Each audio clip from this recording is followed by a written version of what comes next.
All right, so today we're going to deep dive into this book I just read, The Rosie Project. Oh, Have yeah. you heard of this one? I have. I've heard the name. It is so good. Really? Like, it's funny, it's smart, Yeah. it's just a really enjoyable read. Huh. And it's about this genetics professor named Don Tillman. Okay.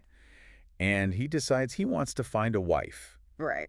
But he's not exactly the most socially adept person. I see. So he comes up with this idea to create a questionnaire. What? Yeah, to find the perfect partner. A questionnaire like to find a wife. A wife, yes. Wow. Very scientific approach. Very scientific indeed. But of course, things don't exactly go according to plan. Of course not. This is a book we're talking about. Right, exactly. There's got to be some drama. And that's where all the fun comes in. Okay, I'm intrigued already. So Don is this very logical guy, right? Like everything has to be just so. Okay.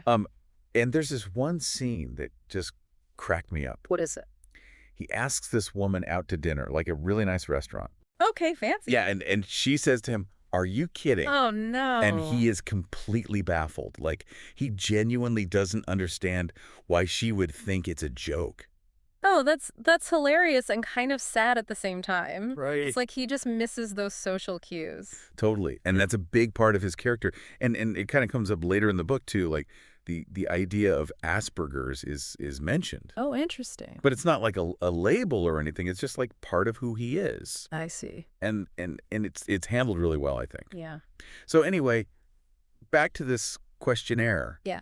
What kind of woman is Don even looking for with this thing? Well, he's got like this whole list of criteria, you know? No smoking, punctuality is a must for someone who appreciates his like super organized lifestyle. Sounds pretty rigid. Yeah, a little bit, but then he meets Rosie. Rosie. Yeah, and she is like the complete opposite of everything on his list. Oh, this is good. Yeah, she's free-spirited, kind of messy, definitely doesn't live by a schedule. So how do they even end up meeting? Well, Don has this thing for making lobster dinners every week. Lobster dinners every week. Every week. Oh. Yeah, he's a creature of habit. Okay. And one week, Rosie just kind of shows up. What? Yeah, and they end up having this amazing meal together on his balcony. Okay, a balcony lobster dinner. You know, right? That sounds both romantic and a little chaotic. You got it. I'm getting a good sense of this book now. It's a good one. So what happens next? Well, Dawn starts to get swept up in Rosie's world. Oh, this is great. Yeah, and she's got this whole other thing going on. Like, what? She's on a quest to find her biological father. Wait a minute. So we've got a genetics professor, a free-spirited woman, Yeah. and a search for a long-lost dad. It's a lot, I know. This is getting good. Buckle up. How does Don even handle that kind of challenge? Well, with his unique approach, of course. Okay. He even ends up going undercover as a bartender at a medical school reunion to collect DNA samples for Rosie. A bartender. A bartender. I have to read this book. Undercover bartender collecting DNA samples. That is amazing. It's a scene you won't forget. I bet. It's got humor. It's got awkwardness. It's got Don trying to blend in while secretly being a genetics mastermind. I'm sold. I knew you would be. Don as a bartender, it's just like peak the Rosie Project, you know? I can totally see it. It just perfectly captures the whole vibe of the book. So he's mixing drinks. Yeah. He's secretly collecting DNA. Uh-huh. Is he still trying to stick to his crazy schedule? Oh, absolutely. Like, Yeah. he's got his little notebook out. He's trying to time everything perfectly. Oh, Don. But of course, Rosie's there throwing wrenches into his plans. I bet she is. She's just this whirlwind of spontaneity. You know, it really makes you think about their relationship. Yeah, Like, is Rosie just chaos in Don's perfectly ordered world? that's a good question. Or is she something more? Well, that's kind of the heart of the book, isn't it? Hmm. Rosie really challenges Don's way of thinking In what way? about everything, not just relationships. Yeah, she pushes him to be more spontaneous, try new things, loosen up a bit. So are they actually good for each other? Well, you'll have to read and find out. Come on, give me a little something. Okay, so Rosie isn't the only woman who comes into Don's life.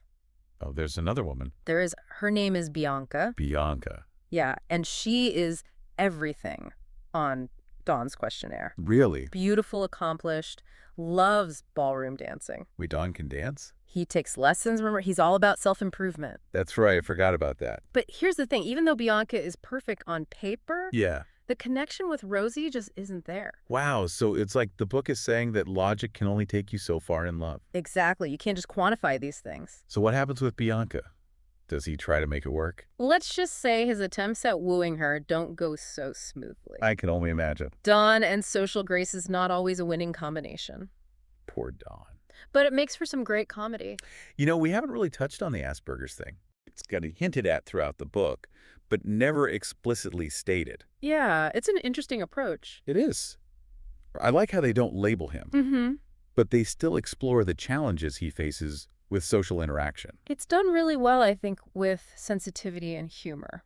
I think this book sounds amazing. You should definitely read it. It seems like it's about so much more than just finding a wife. Oh, for sure. It's about self-discovery, challenging norms. And lobster. And lobster, of course.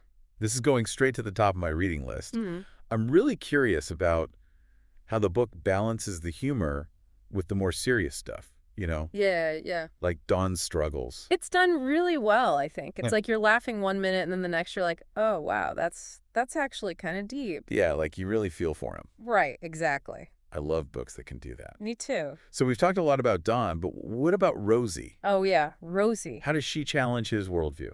Well, she's not afraid to call him out on his, rigid thinking. She encourages him to be more spontaneous, to try new things. I like her already. She's great. And you know what's interesting? Right. Don helps Rosie, too. Really?